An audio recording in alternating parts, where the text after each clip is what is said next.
We should praise the Chinese government's swift action during this crisis. No, we shouldn't.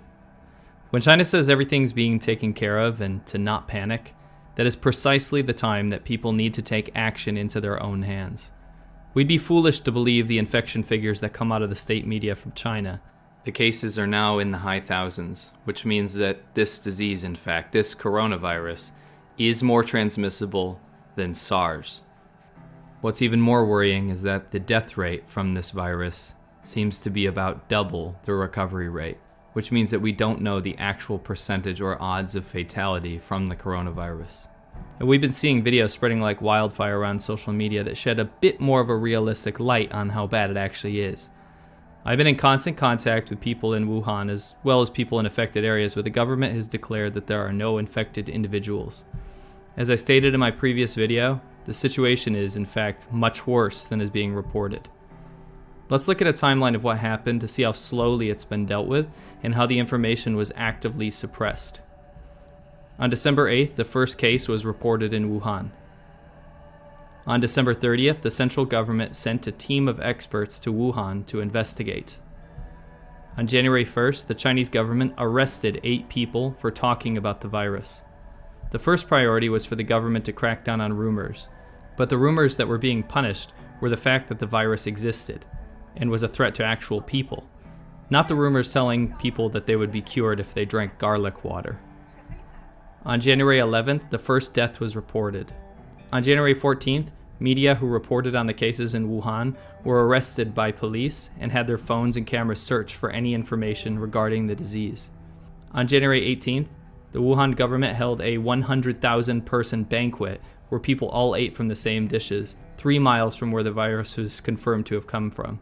This was 2 days after 49 cases had been made public. On January 19th, Chinese officials stated that the disease wasn't very infectious and that there was nothing to worry about. On January 21st, the government held a Chinese New Year celebration where multiple performers fell ill, but the state media regarded them as having great spirit because they didn't stop the performance. On January 22nd, the government asked people in Wuhan to wear masks. However, the rules for mask wearing have just now become an official rule. They have to enforce it through fines because the populace has to be coerced to follow the rules due to lack of education. On January 23rd, the city was quarantined and no one was allowed to leave. However, 5 million people had already left. On the same day, Wuhan airport had closed, but before this, it allowed people to board if they had no symptoms like fever. It's important to know that scientists have been saying that people may be able to spread the disease without showing symptoms, yet people were still allowed to board and leave Wuhan. On January 27th, the mayor of Wuhan said he would step down. Now the central government is being lauded as the only government in the world that could have dealt with this so swiftly. The mayor of Wuhan has been chastised, hung out to dry, and is the sole responsible figure for this cover-up. And the rest of China was now allowed to hate him. He was publicly shamed and is quoted in saying that he has to accept full responsibility for what happened. That's the thing. The government didn't care about the people or the spread of the virus.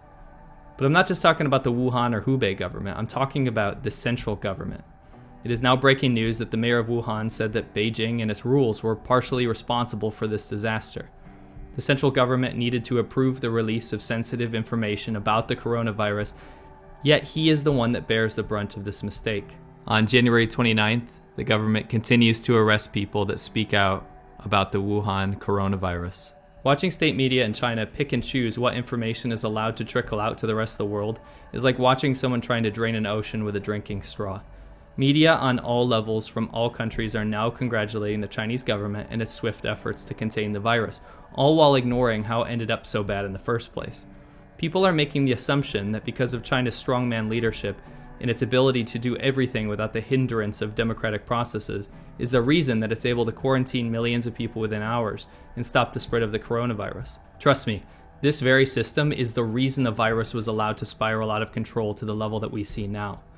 The central leadership of China, the CCP, needs to retain control and legitimacy. When you have people dancing around the streets saying that they're not scared and they don't need to wear masks and the government will protect them, you know the level of education and perceived severity on the ground in China. However, when the cases started to get out of control, the CCP had to start worrying about who was going to catch hell for this, and decided that someone's head had to roll. Do not think for 1 second that the hero status of the CCP and how it's dealing with this is well deserved. The corrupt chain of command that China operates on is the very reason that the rest of the world is going to have to clean up this mess. If you look at a flight map, you can actually see all the flights coming out of China. This is a problem in itself. Just because the Wuhan airport was shut down, we still have people leaving from other airports in China to go to countries abroad. The problem with this is that the cases that the Chinese government is declaring are actually the official state figures from state media. And unfortunately, because of checks and balances and citations, that helps influence all global news outlets who have to report on those numbers, and it helps downplay the pandemic. The amount of beds in the hospitals that were already in Wuhan is well enough to be equipped to cover the cases that the Chinese government is declaring. So why are they rushing to build a hospital within hours and then being lauded as the heroes for doing so if it's really not that bad? Everyone's also lauding the government for cracking down on Taobao shops, which is like Chinese eBay. But this is yet again another situation where 7 people get nailed to the cross for an absolute insane amount of people trying to make money off this tragedy and sell fake masks. State media is showing how all of China is coming together to fight the virus, and the strength of Chinese unity through nationalism and government worship is going to solve this catastrophe.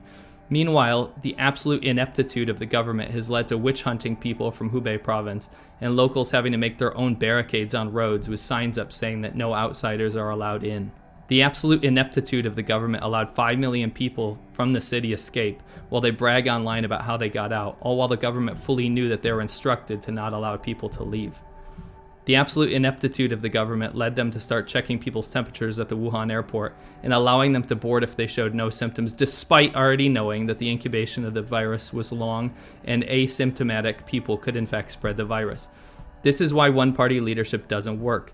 The government can never be held accountable for anything. When it is forced to show accountability, it will blame a lower power, in this case, the Hubei government.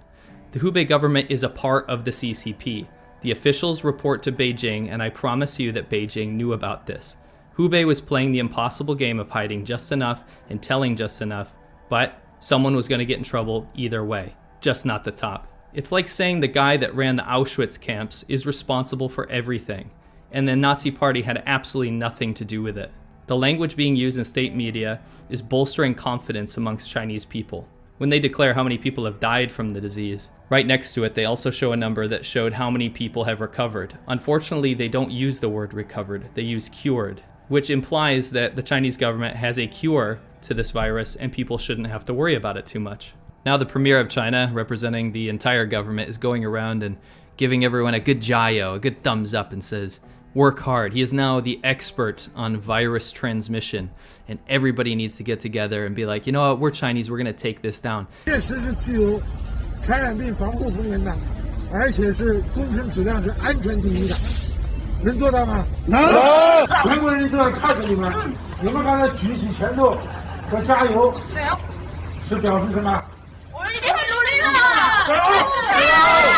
你们在努力的同时。 It reminds me of North Korea level propaganda. It reminds me of Mao era times when he would go inspect farms or steel plants despite having absolutely no idea what he's talking about. And in foreign broadcasts in English from CGTN, which is state media, they just use the same gobbledygook garbage, rattling out CCP jargon and claiming that they have a handle on the situation, when in fact it's clear that they don't. Hosted by President Xi Jinping, Premier Li Keqiang arrived on Monday in Wuhan to instruct on epidemic control and prevention efforts against the virus. He spoke through a walkie-talkie to an infected patient on video screen, and he met with and also encouraged frontline medical personnel. There was a brief lull where it looked like the Chinese government would allow its citizens to communicate about this coronavirus a little bit more transparently. It really did seem that way. And yet, they've begun to censor information again. Harass people that talk about it again. Force doctors into silence while they slave away and deal with countless patients. If the capacity in Wuhan can fully accept this amount of patients, why are they rushing so quickly to build mega hospitals in just days? If it's not that bad, if there's no reason to panic, if we deserve to be silenced and censored just to keep everyone calm, then why is the response so drastic?